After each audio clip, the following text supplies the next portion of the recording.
you so much for being here. So Tinia is the Director of Franchise Development at Jantize, and Guy is a seasoned area developer. So we'll go ahead and get started with our questions, and the audience, just feel free to drop your questions in the chat. But I guess we'll get started. Whoever wants to take the question, tell us about Jantize.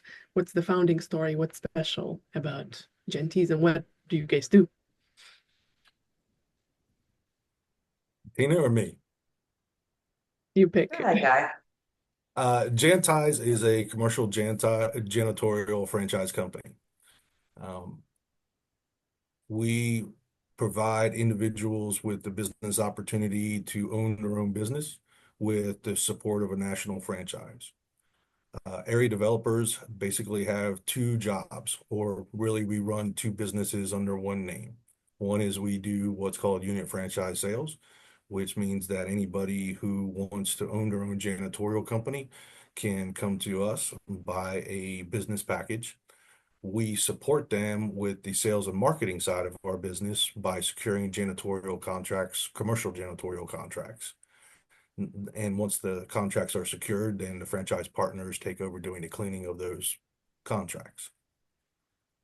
The unique thing about janitorial franchising is it's probably one of the lowest cost businesses to get started. There is not too many businesses that an individual can go out and invest $5,000 or $6,000 and within 30 to 60 days have an operating business and one that generates revenue. And more importantly, profit. So do you mind clarifying, like, how much do you invest? Does it include franchise fees and things of that nature? Yes. So we're talking about the area developers today, which is what my role is.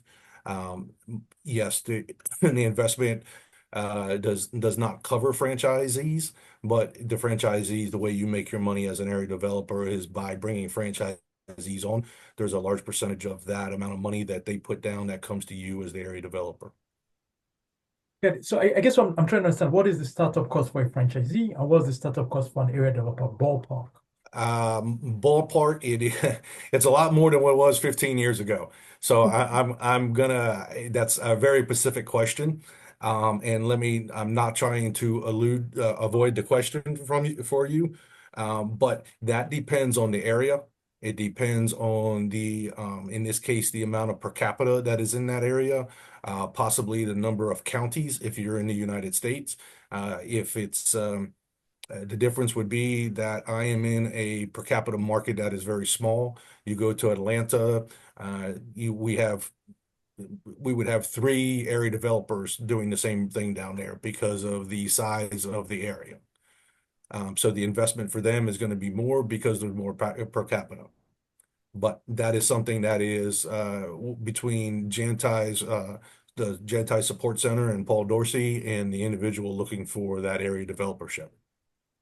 I guess, Tina, perhaps that might be a better question for you. So are there any ballpark estimates people can have to understand, okay, how much does it cost to start off as a franchisee, or how much does it cost to start off as an I'll give you a ballpark because I know that's what you really want. So I'm going to say it's probably close to $80,000 to $125,000 to be an area developer. Got it. 80 to perfect. What about for a franchisee? Franchisees, those packages are published online. You can go to our website and look at them. They're across the United States. They're all the same. The minimal investment for what we consider to be an A business plan is around $2,000 down. The total plan is worth about $5,900, and then there's a certain amount of customer-based business in a dollar amount, not necessarily that you're going to get 1, 2, or 3 customers, but it's more in a dollar amount because we have no control over the size of the customer or the value of that customer. So there's a value of the customer base that goes along with each one of those business plans, and therefore it goes from say $5,000 business plan up to like a $30,000 business plan, and the only difference between them is the amount of startup customers base that you're going to get. Sounds great. Thank you. It's super helpful for me to ballpark. Mm-hmm. Okay, so obviously you chose Jantize like 15 years ago, but also as an area developer, you have some level of freedom. You can walk away, I assume, at some point. So I guess why have you chosen to stay with Jantize like throughout all these years? Oh, that's easy. That's easy. That there's probably three things that come to mind. First off is the freedom of operating a business. Once most people have a hard time getting over being a business owner or making that step to business ownership because everything is relied on you. If you don't get up in the morning, you don't do the work, you don't make the money. And some people have a hard time with getting to that point. Once you get over that, the freedom is great. Second thing is that this is probably the only business model that one is very recession proof. And then the second reason is that there is a residual income month in and month out. I can sit home on Saturday afternoon, watch the college football games, and there's 70, 80 to 100 people that are out doing work, and I'm making a little bit of money off of every one of them, every hour they work, every job that they do. And we have contracts that are typically designed to be 1 year with an automatic renewal. To give you, for instance, of course, we bring on new customers every month. We lose a customer or two through nutrition, but the very first customer that I brought on 15 years ago, I still have. So the fourth thing is that everybody needs cleaning. It doesn't make a difference during the pandemic. Yes, we had people that shut down or reduced from maybe 5, 6 days a week to maybe 1 or 2 days a week, but they never stopped. We picked up other things during the recession, which the disinfectant spraying became very popular. So we were doing a lot of that, and that offset some of the businesses that shut down or temporarily shut down. Once the pandemic came back, most of them opened their doors back up. We don't do a lot of, in my area, I don't do a lot with government contracts. So it wasn't a matter of that, they didn't open the doors back up and they all stayed working from home. Just about every one of my customers, and even if there wasn't, it was probably less than 2, 3% that didn't go back into business and didn't move back into their offices in some capacity. Sounds great. So it's very impressive. We're getting questions from the audience, but also for everyone. There's always confusion around the area development deal. Like it means different things between different franchises. So if Yes. you can pack a little bit, yes, for you, what does it mean? Like, what is the work that you do? Like, how many franchisees do you have like under you? Do you have a team around you that like helps you with those franchisees? So all the details, please. Okay. Yes, yes, and yes. Um, I have a team of 6 people with me. One is my business manager slash office manager. She helps me with my day-to-days. I have a customer service representative that goes out and visits our customers, depending on the frequency in which we clean them, meaning how many days a week or how many days a month. She visits all of our customers in lieu of what my unit franchise owners are supposed to be doing, just to protect my part of the interest in that customer and making sure that we are servicing them the correct ways. Next, I have 2 salespeople. I have a sales manager and I have a salesman. Both of them are responsible for the marketing and the acquisition of the commercial contracts for the franchise owners to service.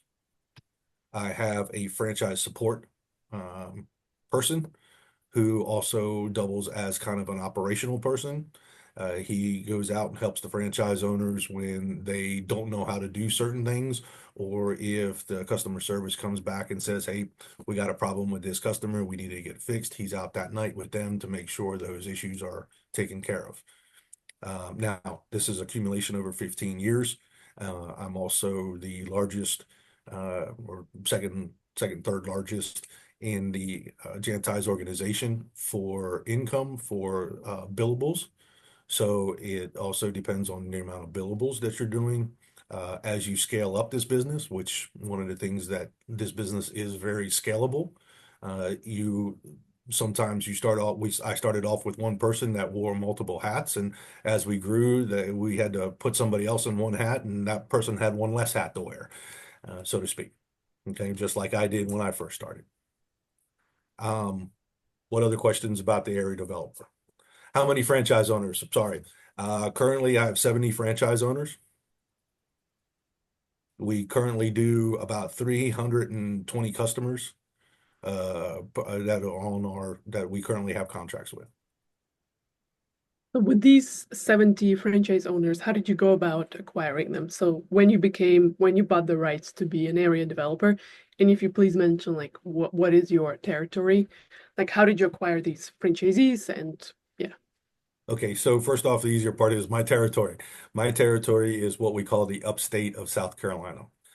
Anybody that is familiar with Interstate 85, Interstate 85 runs from Charlotte through the upstate of South Carolina, right through Greenville, down all the way down to Atlanta.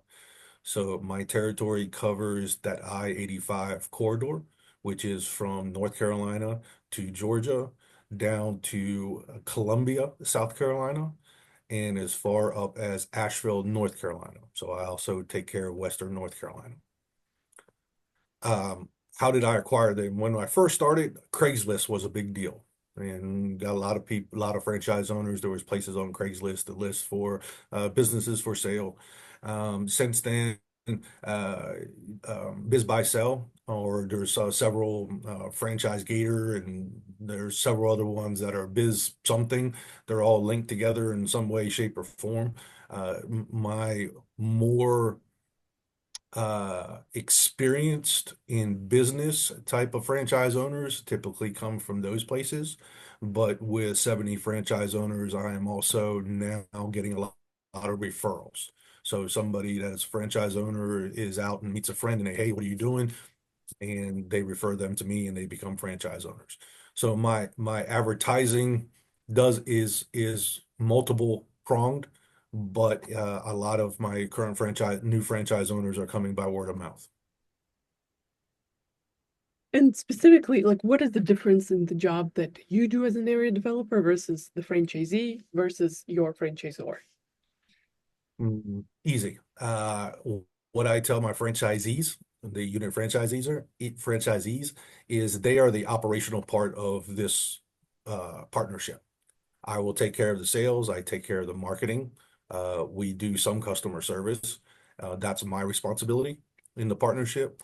The National Support Center is just that. It's a national support center. All the billings that are done throughout the country go to one location in Charlotte. All the money is taken in there, and all the money is distributed from there. So they are responsible for doing all the invoicing and all the collections of the invoicing. So really, when it comes down to my franchise partners, the only two things they have to do is service the customer and do customer service.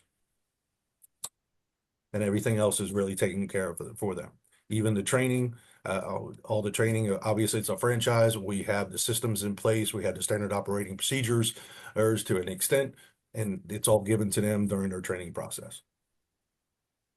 So, is the franchise owner doing the actual cleaning? Do they Yes. Yeah. The unit franchisees that I bring on board, the idea is that it's kind of an owner-operated business. That is the best business model. No, not all of them do. I have some large franchise owners that do $60,000, $70,000 a month in revenue. They obviously are not doing all that by themselves, and they have teams.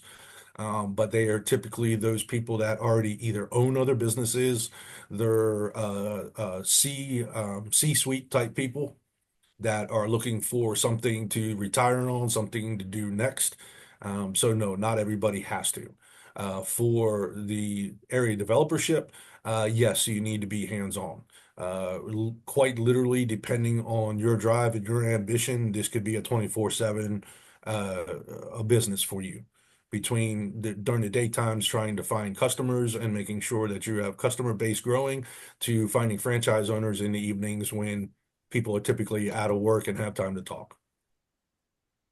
You mind describing what the economics is like? Let's say a franchise owner gets like $100 from a client. How much of that goes to you? How much of that goes to the franchisor? Typically about 80% of that, 80% of that goes to the franchise owner, 20% will come to Jantize America.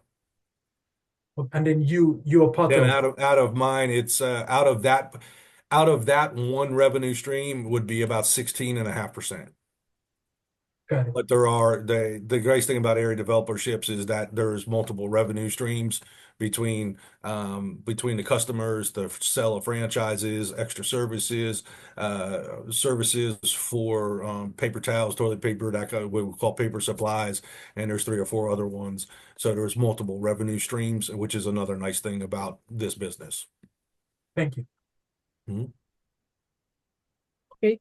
So we have a question from Ben. Are you getting a lot of small business cleaners who convert to Jantize? Small business owners like maid services or someone else who we would call them like a mom and pop that went out and by happenstance ran into somebody and said, "Hey, you want to clean my office?" And they said, "Yeah, I'll pay you this much." And then they got one or two offices. Yes, because typically those people want more business, don't know how to get it. So the sale it appeals to them that we already have the sales and marketing team in place. The second thing is a lot of them don't know how to go get more or how to solicit more business.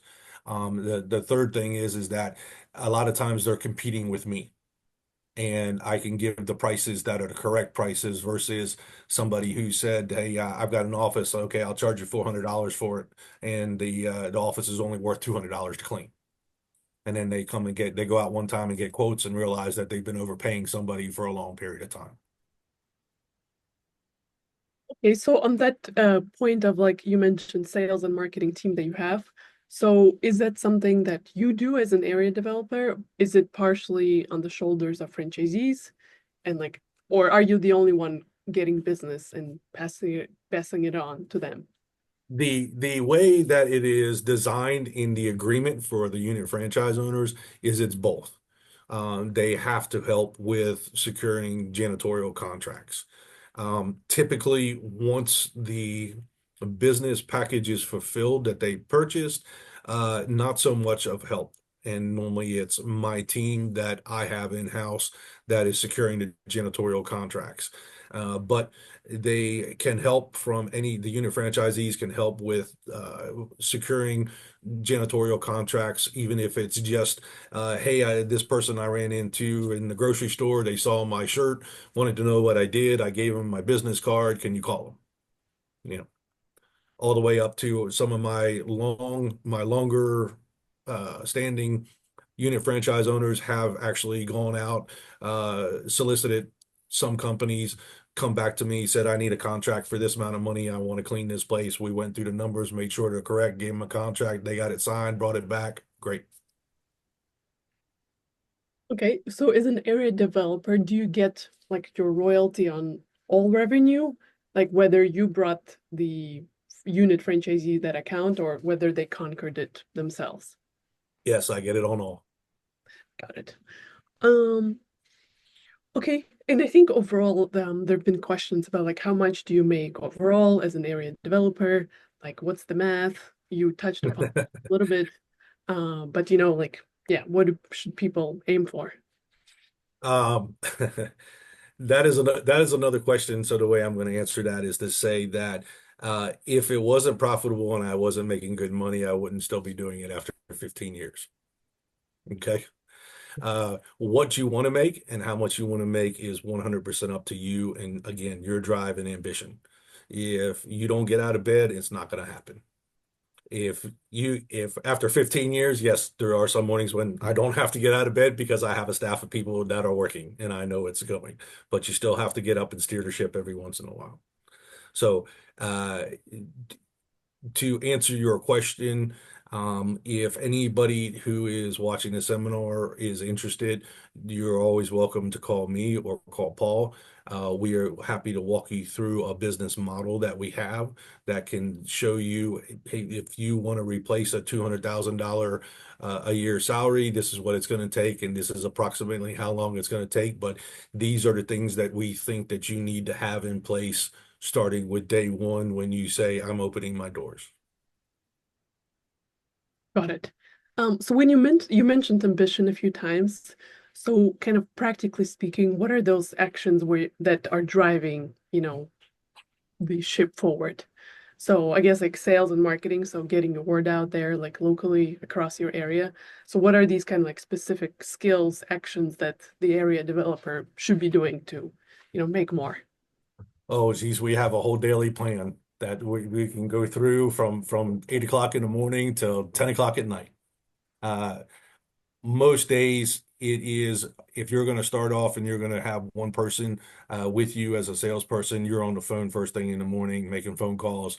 There are plenty of places to buy lists and to try to solicit organizations for janitorial contracts. There is a time of the day when you need to be out on the street and going to business parks, going to offices, knocking on doors, soliciting the business, just like the old door-to-door salespeople. Well, most of you are much younger than me, so you may not know them, or maybe you live in new developments and you've seen the kids come around wanting to sell security systems and stuff. We're not going door to door houses, but we're going to door businesses doing the same thing and soliciting those. In the evenings, there are plenty of social events between Chamber of Commerce events. There are B2B or business to business meetings that you can go attend that are perfect for that. And then in the evenings, after that, you're looking to make calls for franchise owners. So the ambition part of it is that once you know what your numbers are and you have a goal set for yourself as to what you want to achieve, or if you're coming out of a job and you want to replace a certain amount of salary, however you want to look at it, your ambition has to come from that, either that, your family drive, whatever the case may be. But do you mind like tell me like what is the pitch? Like if you're going door to door, like why as a like if someone runs a building, why should first of all, who in the building will you be pitching? Is it the person that owns the building? And then what is your pitch of why they should pick you or Jantize? We're getting into the weeds of things that I don't think was necessarily the purpose of this, but let me briefly, I'll entertain you and briefly tell you. It will depend on the company that you're going to see. Sometimes it is the building, sometimes it is the company that you're going to see. Not necessarily always it's one or the other. Getting to that right person will take a little bit of time sometimes depending on the building. The pitch is not so much as to what they need to do to come with us. It's showing them that you have some knowledge of what you're talking about. Our only competition is the status quo. And what I mean by that is that if they're used to having bad service, they're going to get bad. They're okay with bad service. If you present them with better services, typically most people are going to change. But it has to be that it's you or your salesperson have to have that personality to be able to strike up that friendship almost immediately. And so one of the things as area developers now that I'm pretty sure that is in the agreement is that if you come on as an area developer, you need within a certain time frame to hire a salesperson, because we understand that a lot of times the business people who buy area developerships are not salespeople. And I was not one when I started either. Everything I learned about sales, I've learned about while I've been in Jantize. Thank you. Does that answer your question? Yes, it does. Thank you. Okay. So in terms of, okay, we touched upon skill and energy, and then in terms of territory, like what makes a good and a bad territory for an area developer? Again, like if you were picking your territory again, like what advice would you give to people? I don't know that I could give anybody any advice on a good and a bad territory. I think that the idea of being able to start this business in your own backyard is what appealed to me, is that I wasn't going to move somewhere just to take over a territory. Now I'm in a position where I have the ability to send people to other places to take on more territory or another territory. But I don't know that I can give anybody that kind of advice of what makes a good territory. I can and we can help set the expectations for a given territory. So if you were in my position here and I came to you and said, hey, I just want Greenville and Spartanburg County, we as Jantize as an organization could look at the per capita and say, okay, your expectations for dollar amounts of how much you are going to make or what your cap is for what your monthly revenue could be is going to be probably somewhere around X. Are you sure you don't want some more counties? Or are you sure you don't want a larger location?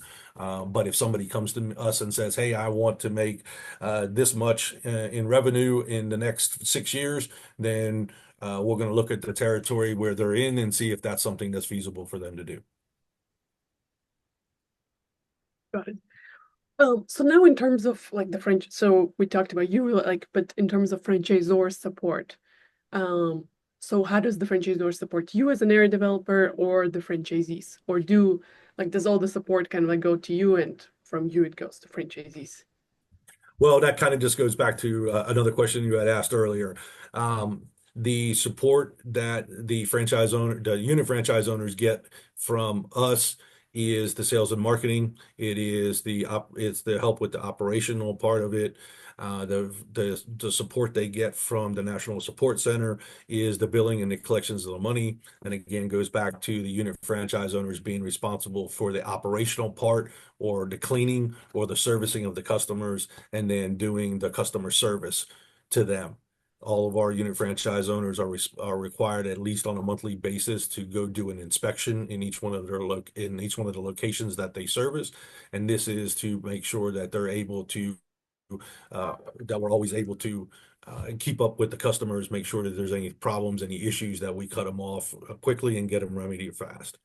So they're really the operational part. Jantize America or the local support center, which is me, or the National Support Center is helping with just about everything else.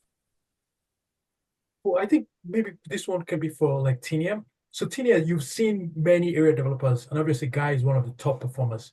But what is it that makes some area developers struggle, and what is it that make them others succeed?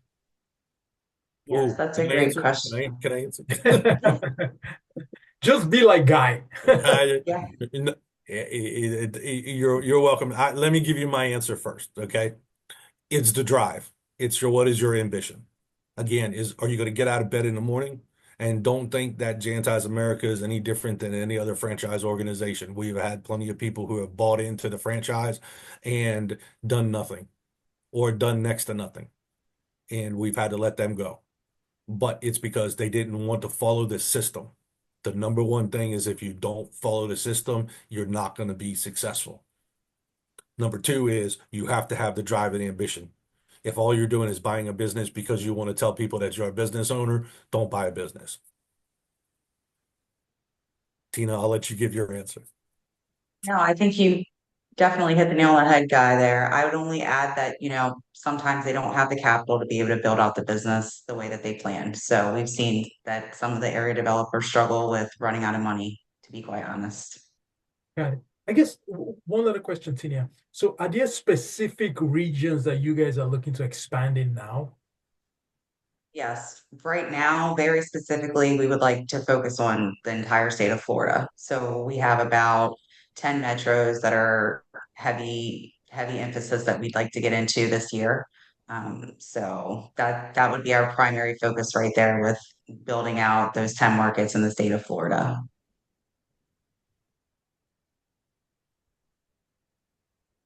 So back to Guy, I guess. So from the point where you started with like no franchisees, no unit franchisees, we'll call them, to where you like broke even and became profitable, like what are those numbers like? How many franchisees do you need? And I guess now you have 70. That is a difficult question. For me, it took a lot longer than if I had continued to pace through the first year that I started with in the first 6 months. So let me tell a brief story. I came out of 20 some years of being in manufacturing. My collegiate career, I started as an engineer and went into technology and in which it was a concentration in manufacturing. So I was in cotton textiles, nylon textiles, and when I left the manufacturing in 2009, I was the chief operating officer for a recycling company that was here locally. We employed about 400 people, and I had 3 manufacturing facilities that I was responsible for. By the time the recession hit, it pretty much took out the business. And by the time the business was about done and I had to shut that business down, I was literally almost working 24/7 for months at a time. So once I got into this business and started this at one point in time, I did realize that I didn't necessarily have to get up that morning because unless I had something to do, it was on me. But I was slow to grow because it wasn't a financial thing that I needed at the time. It was something that I needed to do with a business long term to replace the job that I had lost. But I was pretty burnt out from the previous 6, 7 months that I was slow in building through my first 2 years. So again, this is the reason why I keep saying drive and ambition. Is what is your drive? What is your ambition? Or some people say, what is your why? Yep. Why do you do it? What is your why? If you have families, if you have kids, if it's just the pay the bills, what is your why? And then what is your ambition? Where do you want to go? Uh, my why was good. My ambition was okay. My drive just wasn't really there for a long period of time. So it took me a lot longer to get to where I am today. I could have been here probably 6, 7 years ago, but I started off very slow. But again, that's up to you. I met my goals and I met my responsibilities to Jantize America, but it's on the area developer as to how fast you want to go, how much money you want to make. The opportunity is there. It's whether you could want to take advantage of it or not. Thank you for the honesty. We have a question from the audience. What are some of the other streams of revenue for an area developer besides franchise sales and royalties? The royalties is all encompassing of all billing. So it's terminology. Revenue streams are franchise sales, commercial janitorial contract sales. Within the commercial janitorial contract sales, there is special work. For janitorial business, we do carpet cleaning, stripping, waxing floors, window washing, numerous other things that are typically not in the daily scope of cleaning work. There are paper supplies.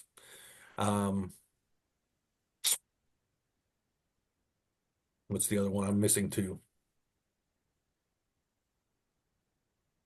Oh, but I'll think of them. But anyways, so there are several different revenue streams. The royalties again is all encompassing of all billing and all invoicing. So you mentioned a little bit about like how your day goes. You just work hard, like wake up, follow the plan. So if you unpack a little bit, like what are the hardest parts of the job, and then maybe like the most rewarding? The most rewarding is getting the contract signed, whether it's a unit franchise sale or it's a new customer.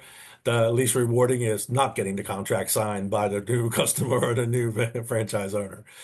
Um, those are really the most rewarding. No, the most rewarding thing for me is that um, I enjoy most of the time helping franchise owners who have never owned their own businesses before become business owners. But it's also kind of like raising kids. As long as they'll listen to you, they may hear you, but as long as they listen to you and they do what you instruct them to do and coach them to do, it is rewarding for both of us. And just to clarify, Guy, so these are recurring revenue. This is a recurring revenue business, right? Yes. Right. Absolutely. So coming back like full circle to the area development like deal, again, it's like a little bit confusing for a lot of people. Like what do you think people most often get wrong? Or where are they like confused and scared where they shouldn't be about like That they're a janitor. okay. Okay. This is not a janitor business. This is not a cleaning business. Okay.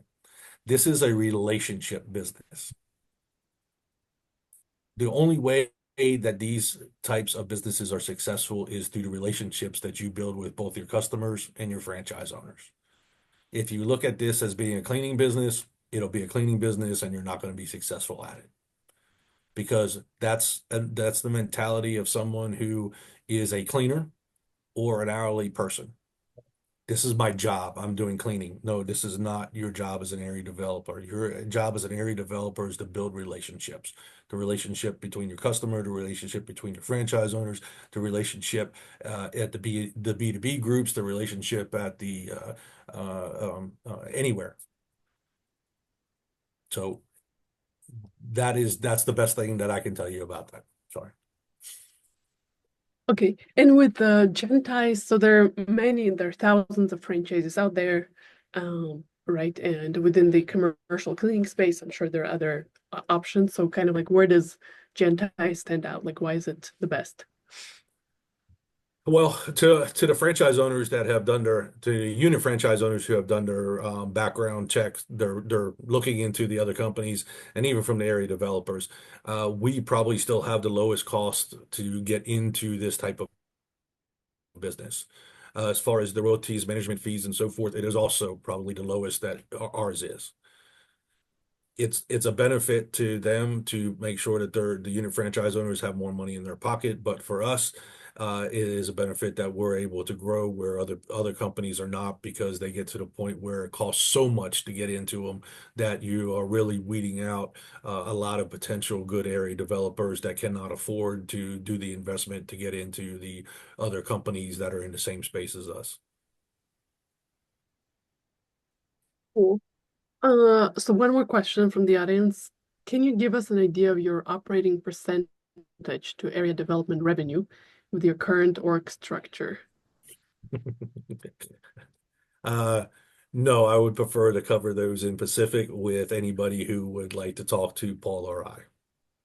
Sounds Yeah, good. and just for the audience, I think like it's a common practice for prospective franchisees to talk like one-on-one. Obviously, there are some Sure, sensitive things that like sure. no franchisee would want to, or area developer would want to Yeah. share like a webinar, but So let me just explain to the audience that when you are in a franchise position, uh, any any dollar amounts, any percentages, any profitability that we speak about has to be backed up with documentation.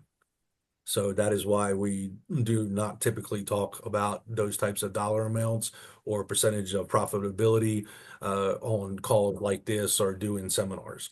And Paul is much better at diverting from those questions and having something better to say, but I'm just going to shoot you straight and tell you that this becomes an issue, because then somewhere down the road somebody comes back and says, "Well, guys said," and then we're in trouble. If this is me selling my business, then I open my books up to a person that I'm selling the business to. They get to see what my profitability is, percentage of profitability, and so on, and what all the ratios that you want to look at. got it. So then that franchisee will, well, That potential person is welcome to yeah, reach out to us. definitely. I think this was amazing. If you have any like final words of wisdom or just advice for people looking into this, I think we have like people interested in commercial cleaning and then the area development deal because of, the structure. So yeah, anything you want to pass on? Get over your fear. I know that's always hard to do, but if you're on this call, you've taken the first big step in that direction, because you've actually taken the time to listen to what's going on here. And I'm assuming that if you're listening to this one, then you've probably listened to some other ones. So don't make it a habit of listening to them. Get off your butt and do something. But congratulations to all of you that are listening for the first time. I hope that there's something that's been inspirational to you, and I wish you the best of luck with any business. But the world needs more business owners and more leaders and less followers. So please do something and get out. Don't be too fearful. The worst thing you can do is fail. That's spot on. But our webinars are great, so people should come. I'm kidding. Yes, absolutely. Yes.